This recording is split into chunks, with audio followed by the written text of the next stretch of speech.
Atau mungkin teman-teman IPB yang merasa jurusannya terlalu spesifik nih atau unik, itu banyak kok orang-orang yang keren di bidangnya masing-masing. Karena kan dia menerima untuk fresh grad. Jadi saya apply dan ternyata saya lulus, dan setelah dijalanin ternyata background saya sebagai engineer itu berguna juga. Itu sih tantangan terbesar.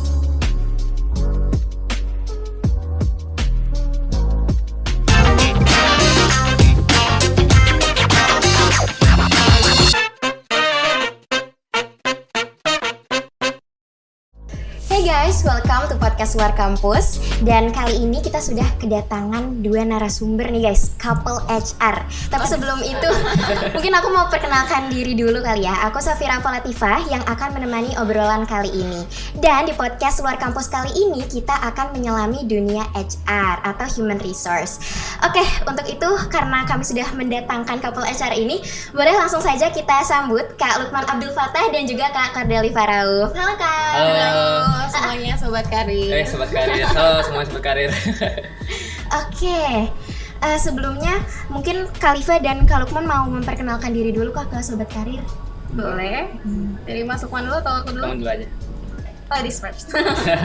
Oke, halo sobat karir semuanya, perkenalkan saya Liva. Saat ini sih jadi rekrutmen consulting ya, tapi sebelumnya dari IPB, IKK 53. Jadi senang sekali hari ini diundang IPB. Oke, halo teman-teman semua, perkenalkan saya Lukman Abdul Fattah. Saya itu Fateta 53 TMB. Saat ini bekerja sebagai HR di salah satu FMCG yang bergerak di food industry. Mungkin seperti itu ya. Oke Kak, kali ini karena sesuai tema ya, mungkin teman-teman sobat karir yang ngeklik video ini juga karena tertarik untuk mendalami dunia HR. Mungkin aku mau tanya-tanya ya Kak, kira-kira human resource itu apa sih Kak? Dan bidang atau fungsi di dalamnya itu ada apa aja? Terus kerjanya tuh ngapain aja sih Kak?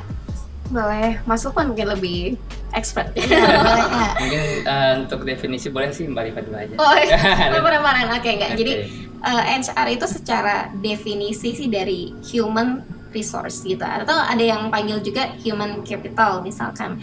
Nah di human ini pasti berhubungan dengan people, dengan orang gitu. Jadi HR ini adalah bagian dari perusahaan yang untuk mensukseskan perusahaan, tapi juga harus memikirkan dari segi manpower-nya, people-nya, dari rekrutmennya, dari administrasinya, dari compensation and benefit-nya, dari payroll-nya, kemudian dari kesejahteraannya, dari internalnya seperti apa. Jadi HR ini bisa dibilang ibunya perusahaan nih gitu kalau di perusahaan gitu. Tapi di samping kita care terhadap karyawan, kita juga harus memikirkan gimana sih caranya menyeimbangkan ekspektasi perusahaan sama karyawan. Karena kan kita di tengah-tengah nih posisinya. Kadang kalau ada yang karyawannya nuntutnya terlalu banyak, gimana nih caranya biar bisa mengerti nih kondisinya perusahaan, begitu pun sebaliknya. Jadi lebih merangkul manpower-nya nih untuk menyukseskan perusahaan.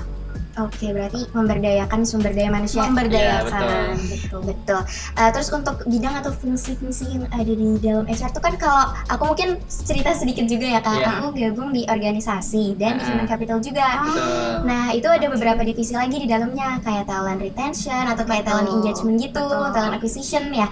Mungkin kalau di corporate yang emang udah profesional ya Kak, itu ada apa aja dan ngapain aja gitu Kak?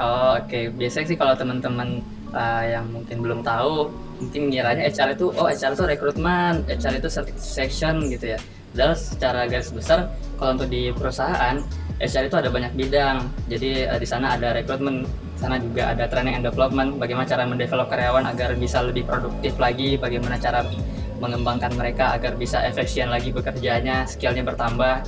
Juga ada compensation and benefit, itu terkait dengan benefit-benefit yang perusahaan kasih, baik itu mulai dari asuransi, bonus, dan benefit lainnya. Juga di sana ada bagian industrial relation, atau mungkin ada juga berkaitan dengan employee relation. Di sana tuh pekerjaan fokusnya itu adalah bagaimana menjaga hubungan yang baik antara baik perusahaan, karyawan maupun pemerintah, dan menangani berbagai macam masalah yang berkaitan dengan tiga hal itu. Kemudian di sana juga ada HRBP, ada Organization Development. Jadi kalau untuk bidang-bidang itu lumayan luas. Oh, yang terakhir ada juga HR Payroll dan HR Daily Operational ya, mungkin HR Operation gitu ya. Jadi kalau dibilang sih sebenarnya untuk HR sendiri itu lumayan luas. Jadi kalau dibilang jurusan apa nih untuk HR, saya bisa bilang in general semua jurusan bisa masuk jika ingin berkarir di HR. Tapi harus ada beberapa hal yang harus disiapkan nih. Betul. Seperti itu. Oke, menarik banget nih guys. Tadi ngomong-ngomong soal hal-hal yang perlu dipersiapkan ya Kak. Mungkin aku mau nanya dulu sebelumnya, pengalaman atau hal-hal apa sih Kak yang sekiranya kami sebagai mahasiswa harus siapkan gitu sedari dini, sedari kita masih menjadi mahasiswa Kak? Jadi silahkan Mbak Rita dijawab pertama. Oke, diskus lagi ya. Iya. Oke, balik lagi. Kalau untuk persiapan itu namanya kita berkarir, mungkin dari kecil juga udah sempat ini ya, maksudnya aku gedenya mau jadi apa gitu kan. Tapi seiring berjalannya waktu ternyata semakin ketemu nih, oh passion kita di sini. Misalkan Mbak Safira sekarang misalkan di jurusan ilmu keluarga dan konsumen. Ternyata seberjalannya waktu kayak lebih sering public speaking ya, kayaknya lebih cocok di bidang communication ya. Seperti jadi pertama harus temukan dulu kira-kira niatnya kemana, kemudian disesuaikan sama passion kita nih. Passion kita lebih kemana? Misalkan kalau dulu saya lebih suka komunikasi gitu. Jadi saya ikut organisasi yang bisa mengembangkan komunikasi. Makanya waktu itu saya masuk BEM di divisi Kasret, kemudian juga masuk leading juga kepanitiaan. Itu kan melatih ya. Kemudian juga aktif untuk mencari skill yang perlu kita ada nih gitu, dari hard skillnya apa. Zaman sekarang tuh banyak banget fresh graduate yang mencantumkan Microsoft Office gitu, bagus gitu, cuman itu terlalu general gitu. Butuh something yang bisa kita bawa nih ke industri yang mau kita dapetin. Let's say misalkan kita magang. Magang itu kita dapat kesempatan untuk gimana sih caranya kalau kita menjadi HR, kita latihan nih jadi HR ini seperti apa. Oh ternyata bisa membuat kerangka organization development misalkan, kemudian juga bisa ikut sertifikasi juga, misalkan nggak perlu yang harus bayar sih kalau untuk fresh graduate, mungkin berat, tapi ikut aja training, kemudian ikut aja organisasi yang bisa menempa, kemudian juga bisa kalau dari kampus misalkan belum terfasilitasi magang nih, teman-teman bisa ikut magang mandiri, jadi bisa melatih soft skill dan koneksi tentunya. Oke, koneksi dan skill ya yang penting Kak. Kalau dari Kak Lukman gimana nih Kak ceritanya? Pengalaman nih yang bisa membantu Kakak sampai di posisi sekarang gitu. Oke, nah ini menarik nih kalau ditanya ke saya gitu. Karena kalau dilihat dari apa yang saya kerjakan selama saya berkuliah, baik itu organisasi yang saya ikuti, kemudian pengalaman magang di industri di luar kegiatan akademis dan organisasi kepanitiaan, justru saya lebih ke arah engineer sebenarnya Mbak Safira, karena saya pernah punya pengalaman magang waktu yang difasilitasi IPB itu sebagai engineer di perusahaan agricultural technology di Jogja waktu itu. Terus setelah itu saya lanjut lagi magang mandiri. Nah di magang mandiri ini awal saya ketemu Mbak Liva nih ceritanya. Magang mandiri itu juga sebagai engineer di salah satu perusahaan manufaktur mesin pengolah sampah waktu itu, yang mana proyek itu di Kuningan lanjut sampai ke Semarang, kemudian lanjut lagi saya punya pengalaman juga sebagai technical support untuk produk pupuk waktu itu di Riau. Jadi kalau dilihat dari pengalaman yang saya punya itu nggak relate secara langsung nih dengan HR, tapi ternyata waktu itu saya dapat kesempatan untuk mengikuti sebuah seleksi secara reguler tentunya. Jadi saya ikuti prosesnya, ikut tes juga, ikut interview juga. Ternyata saya terpilih untuk sebagai HR di perusahaan tersebut. Jadi dari ini saya berkesimpulan bahwa ternyata HR itu nggak selalu melulu harus jurusan tertentu. Betul. Karena ternyata HR itu secara garis besar di perusahaan khususnya pekerjaannya itu general dan bisa dilakukan oleh siapa saja di jurusan apa aja, yang penting dia memiliki beberapa kriteria yang cocok nih dengan yang mereka inginkan. Jadi kuncinya itu sebenarnya ketika apply, meskipun jurusannya nggak nyambung ataupun pengalamannya nggak nyambung, kita sesuai nggak sih dengan kualifikasi yang perusahaan minta gitu. Oke, Kak Lukman, aku jadi kepo dikit nih. Selain karena adanya kesempatan, tadi kan Kakak apply terus keterima gitu ya Kak. Nah pastinya kan ada ketertarikan dulu ke arah sana. Betul. Apa pengalaman atau hal-hal yang menjadi turning points kayak, oh sebenarnya saya minat loh ke arah sana. Kayak kegiatan apa yang menurut kakak tuh paling berkesan dan paling impactful untuk posisi karir di bidang HR ini kak? Oke, kalau yang dari saya, karena kalau untuk rekrutmen mungkin spesialis yang lebih spesialisnya itu mungkin Mbak Rifa. Kalau saya mungkin lebih ke HR operation. Jadi HR yang memang fungsinya itu untuk mengatur manajemen karyawan, daily management di perusahaan gitu ya. Kalau yang saya rasa yang sangat berimpact itu sebenarnya pengalaman saya waktu berorganisasi di kampus. Kalau saya kan karena waktu itu perantau ya, jadi saya tuh ikut organisasi Ikatan Pelajar Mahasiswa Minang Bogor. Jadi saya kan aslinya orang Minang.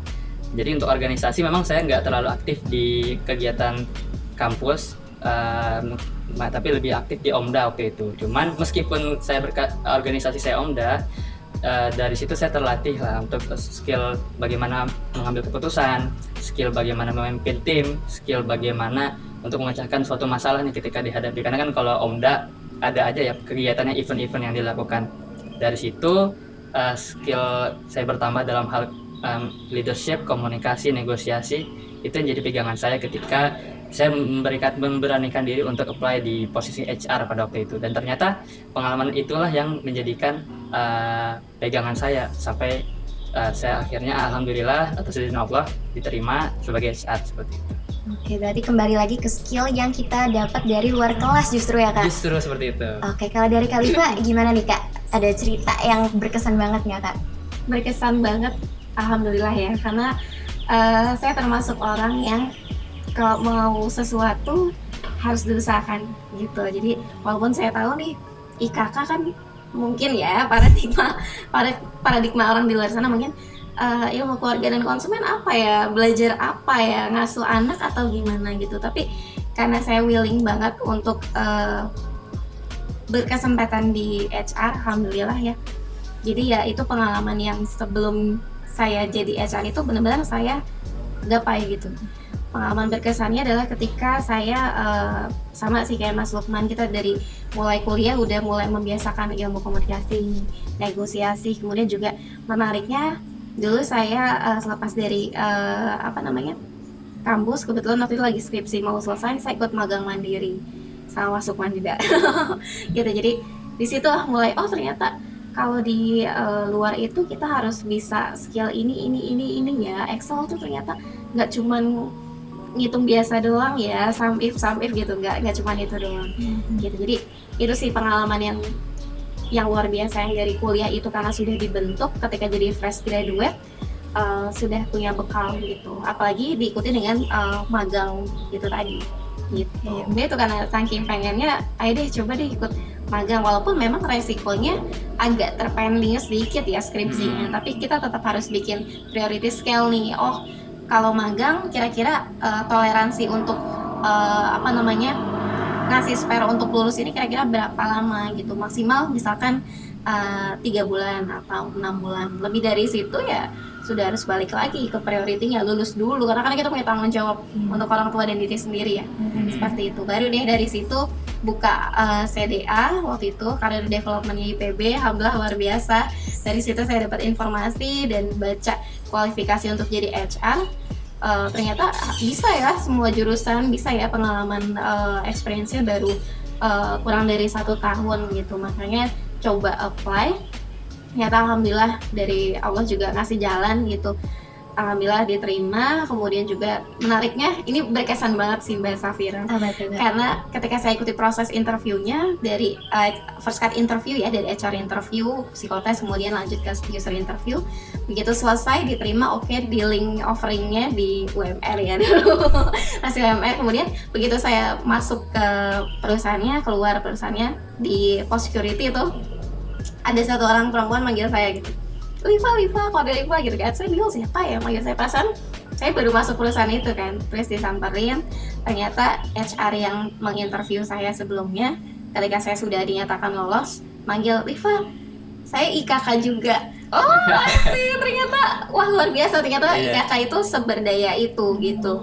Kakak IKK, iya kakak IKK apa, 42 apa 43 gitu. Ternyata oke. Banyak ya ternyata orang-orang IKK, dan atau mungkin teman-teman IPB yang merasa jurusannya terlalu spesifik nih atau unik, itu banyak kok orang-orang yang keren di bidangnya Betul. masing-masing. Nah, Betul banget Kak. Ngomong-ngomong soal IKK dikit nih ya Kak. Emang kalau ilmu keluarga dan konsumen kan kita juga belajar psikologi, terus Betul. konseling dan Betul. mata kuliah pendukung lainnya. Tapi yang uniknya ini ya guys, Kak Lukman ini kan dari TMB, Teknik Mesin dan Biosistem, nah, yang emang fokusnya ke engineering ya Kak. Betul. Tapi pada akhirnya tetap bisa kok untuk berkarir di bidang HR. betul. Oke, tadi udah nge-spill pengalaman dan juga yang paling berkesan gitu ya Kak. Sekarang kebalikannya nih Kak, ada nggak tantangan terberat yang pernah Kakak rasain dalam mempersiapkan karir ini? Siapa dulu nih jawab nih? Boleh. Ya. Tantangan dalam mempersiapkan karir itu sebenarnya sedikit cerita, saya lulusnya agak lama nih. Karena memang ketika itu saya berpikir kalau untuk ngandalin kuliah dan langsung lulus tanpa pengalaman di industri, saya rasa saya kurang. Makanya waktu itu saya memutuskan untuk mengikuti magang mandiri. Waktu itu ada kesempatan, dapat info, saya coba. Yang ternyata ya ketemu sama beliau ini. Ya udah di-mention berapa kali ya. Ya, karena itu kayak hal yang paling berkesan lah menurut saya ya.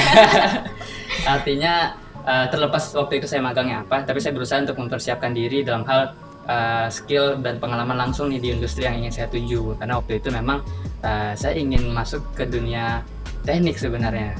Cuman qadarullah, saya mencoba men-challenge diri saya gitu kan. Waktu itu ada muncul loker HR yang mana kualifikasinya itu semua jurusan.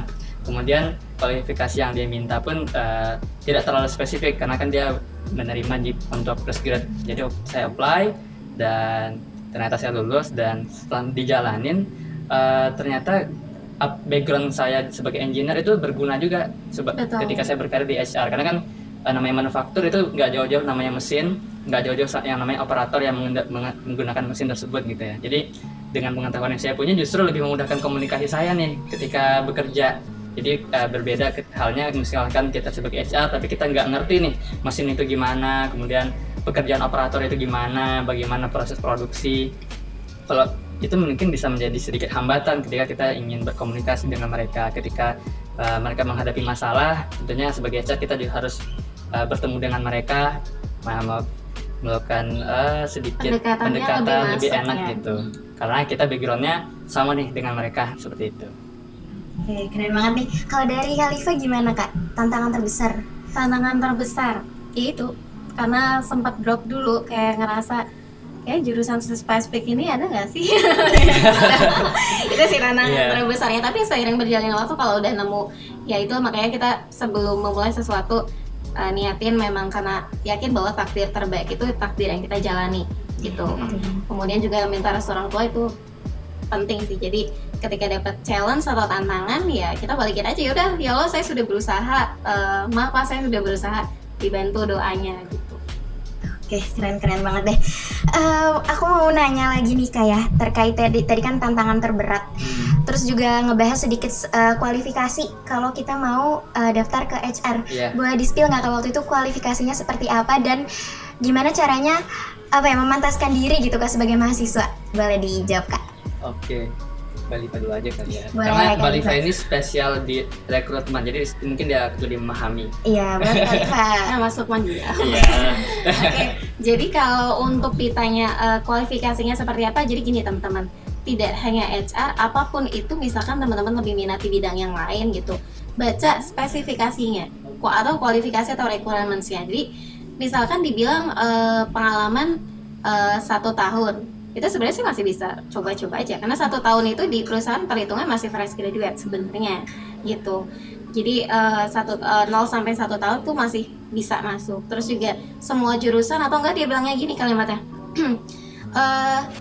didahulukan jurusan manajemen atau enggak yang lain. Artinya kan didahulukan, berarti sebenarnya ya yang lain juga sebenarnya masih bisa. Tapi kalau misalkan spesifikasinya dia detail nih, harus experience-nya 2 tahun ke atas, harus misalkan jurusannya tertentu, misalkan harus psikologi atau enggak kalau IR itu biasanya legal gitu. Jadi pintar-pintar baca masuk gak ya kira-kira. Kalau diksinya masih menyesuaikan, masuk aja, berani aja gitu. Apalagi nanti disesuaikan dengan misalkan kalau dunia kerja itu kita tidak terlalu melihat dari mana, oh lulusan IPB, oh lulusan something kayak gitu. Jadi kita kalau mau di HR tadi aku bilang training, bisa juga ikut sertifikasi untuk jadi pembeda lah kita dengan fresh graduate yang lainnya, atau magangnya di HR juga atau something gitu. Oke, jadi mau nggak mau kalau emang mau ke bidang HR harus menggeluti bidang itu ya Kak ya? Ya harus Betul. dari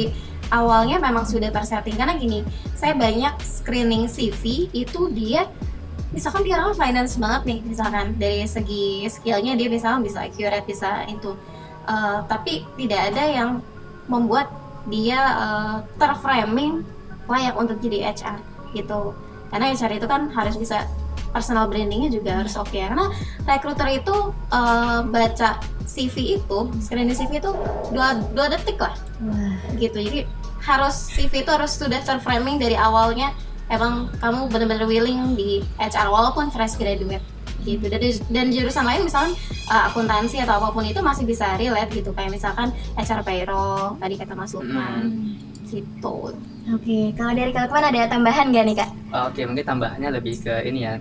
Setelah kita mengetahui kebutuhan di perusahaan, dia butuh persyaratannya apa aja, dan setelah kita lihat kita masuk nih, dan mungkin nanti ketika diterima, sebenarnya perusahaan itu ketika merekrut fresh grad itu sebenarnya nggak terlalu expect too much ya. Wah ini Betul. bahwa si orang ini sudah punya skill yang mumpuni di bidang dia memasuki.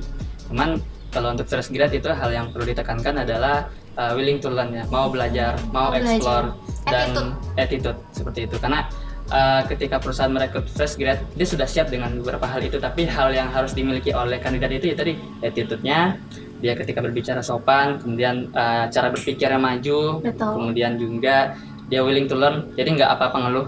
Jadi ketika ditambah pekerjaan ini itu oke, karena sebagai fresh grad itu sebenarnya momen kita belajar sih sebenarnya. Jangan terlalu banyak milih dulu nih, karena ketika sudah mulai berkarir di sanalah baru kita mulai, mungkin kalau karirnya udah bertahun, udah lama, mulai milih-milih it's okay. Tapi untuk di awal ketika dapat bekerjaan mungkin di pekerjaan yang kita inginkan,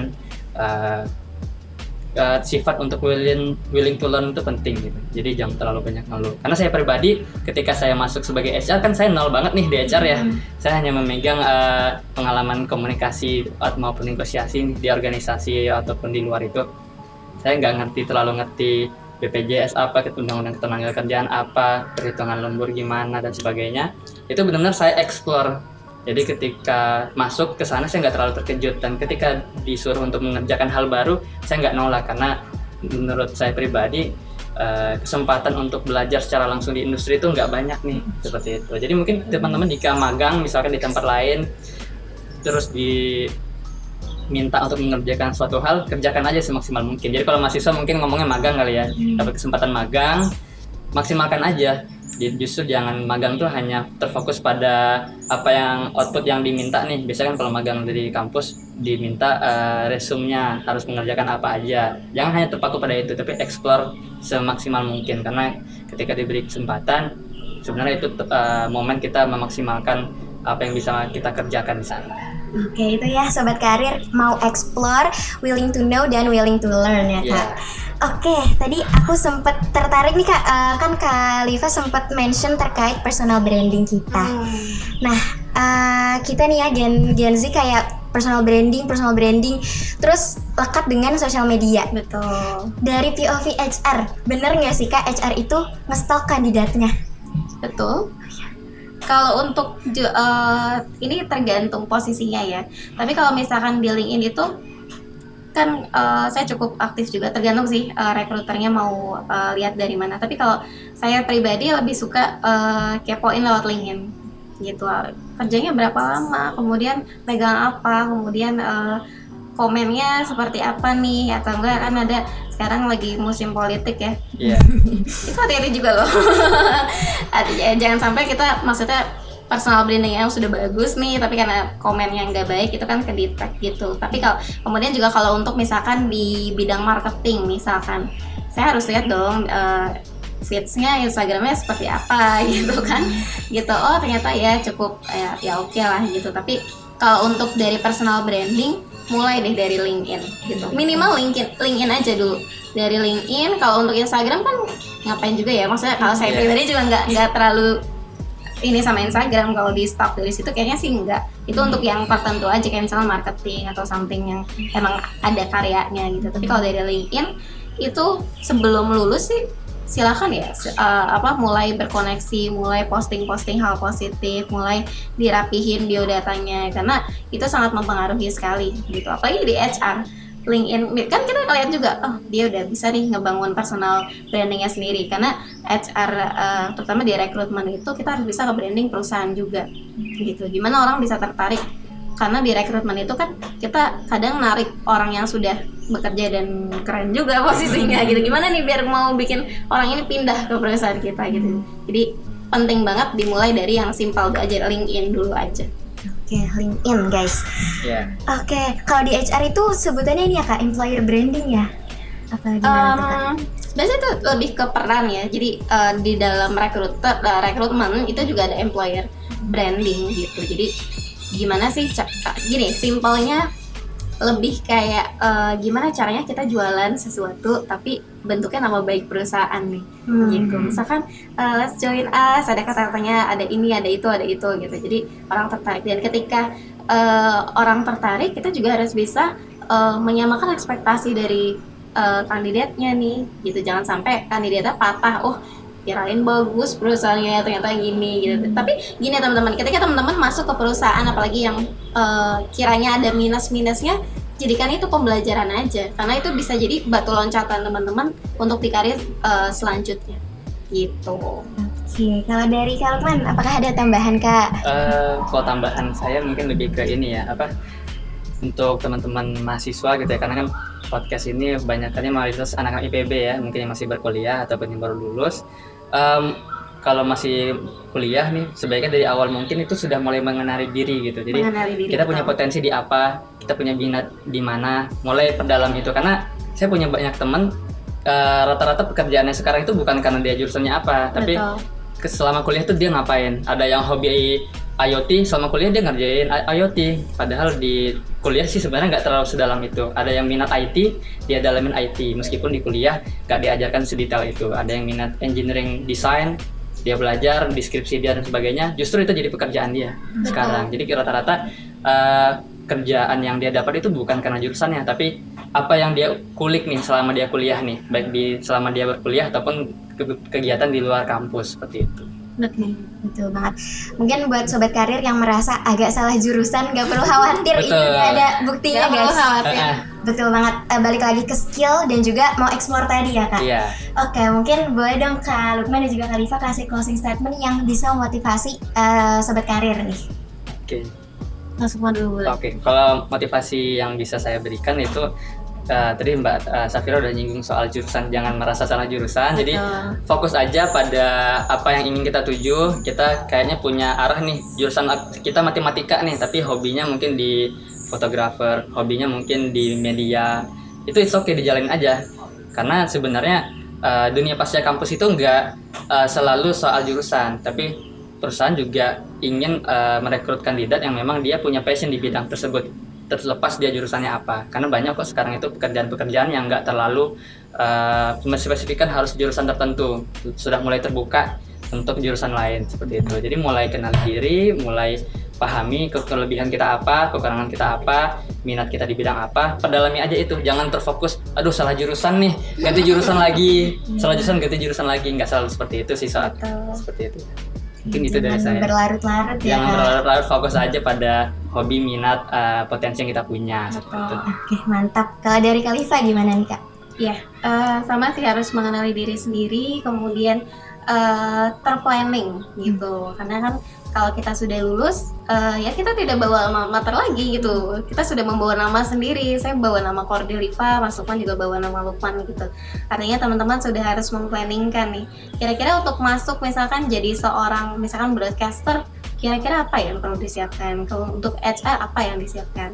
Gitu. Jadi tadi dimulai dari niat, terus jangan lupa minta doa orang tua, itu penting banget. Sama yakin bahwa apa yang terbaik dari Allah itu yang terbaik untuk kita gitu. Jadi misalkan waktu di awal kita gini, kadang ada fresh graduate yang merasanya karena cukup tinggi, mungkin IPK-nya tinggi mungkin ya, pengennya langsung jadi senior, pengennya langsung jadi supervisor. Nikmatin aja dulu prosesnya, masih muda kan, masih ini ya, masih tadi harus willing to learn gitu. Terus dipersiapkan dari begitu lulus sudah rapi, CV-nya sudah tahu cara membuat CV seperti apa, ATS friendly, cari banyak di Google gitu. Kemudian LinkedIn sudah aktif, kemudian juga sudah mulai lihat-lihat job portal gitu kan, ngisi waktu luang bisa ya.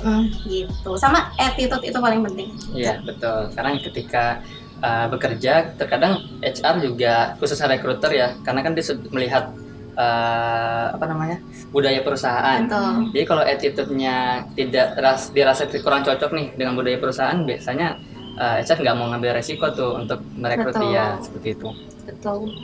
Selain tahu kita maunya kemana atau Iya. passion kita, terus mau explore, yang terpenting tadi attitude ya kak. Iya. Attitude. Oke, mungkin tadi sempat disinggung juga ya guys, sebagai mahasiswa kita masih bisa bawa nama IPB gitu ya. Jadi selagi masih menjadi mahasiswa, menurut aku juga ya kak, menjadi mahasiswa tuh privilege gitu untuk kita. Betul. Privilege banget.